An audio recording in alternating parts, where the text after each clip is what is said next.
Good morning guys. Article 73 देखते हैं क्या है, क्या कहता है article 73। Extent of executive power of the union, बढ़ाई जा सकती है एग्जीक्यूटिव पावर ऑफ यूनियन, कार्यपालिका। थ्योरी में देखते हैं क्या बोलता है ये। Subject to the provision of his constitution the executive power of union shall extended, बिल्कुल ठीक है। To the matter with respect to which parliament has power to make law, बिल्कुल ठीक है। To exercise of such right authority and jurisdiction as are exercisable by the government of India, president can pardon or change the sentence. Okay, क्या बोला गया भाई इसमें? यही article 73 में ये बोला गया है कि गवर्नमेंट की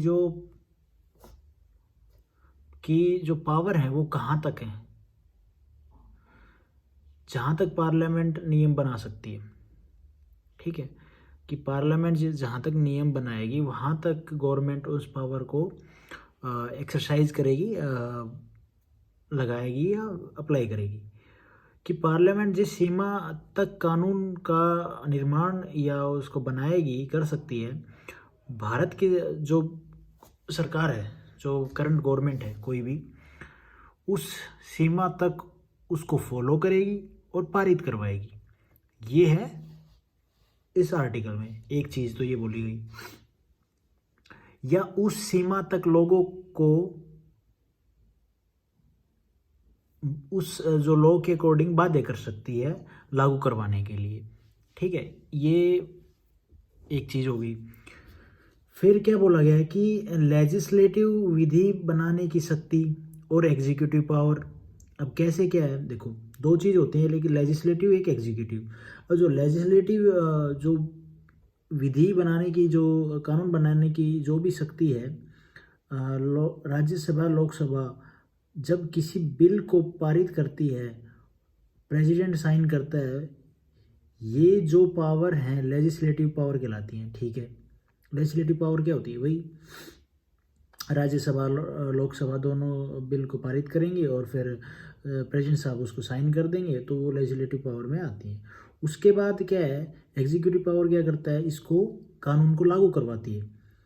लेजिस्लेटिव पावर तो बनाती है कानून, और एग्जीक्यूटिव क्या है, अप्लाई। जैसे मोदी सरकार जो भी सीए हो गया, इनको लागू करवाती है, उस कानून को वो लागू करवाते हैं और उसे एग्जीक्यूटिव पावर कहते हैं। एक चीज़ तो ये हो गई। दूसरा क्या बोला गया कि जो एग्जीक्यूटिव पावर है, एग्जीक्यूटिव पावर को एग्जीक्यूटिव कौन करता है? जो करंट गवर्नमेंट होगी वो करेगी भाई, काम तो वही कर रही है, वही सारे लॉ और कानून को मेंटेन करके रखेगी। वो तो ठीक है, वो पुलिस का और कोर्टों का काम है, जज का मतलब। लेकिन क्या है, जो कानून बन रहे हैं, जो बनाए जा रहे हैं, उनको अप्लाई कहाँ करना, कैसे करवाना, वो सारी जो भी प्लानिंग होती है वो करंट गवर्नमेंट ही लेती है। अब क्या है, एग्जीक्यूटिव पावर की शक्ति किसी संधि या करार ट्रीटी की गई है के आधार पर।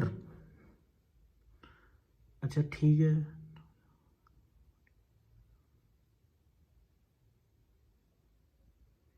अच्छा जो एग्जीक्यूटिव पावर, जो पावर है उनकी क्या है, जो संधि या करार, जो भी ट्रीटी वगैरह की गई हैं, तो के आधार पर जो जहाँ तक गवर्नमेंट की एग्जीक्यूटिव पावर वहाँ तक होगी, जहाँ तक करार की सीमा की गई है, जहाँ तक उनको पावर दी गई है।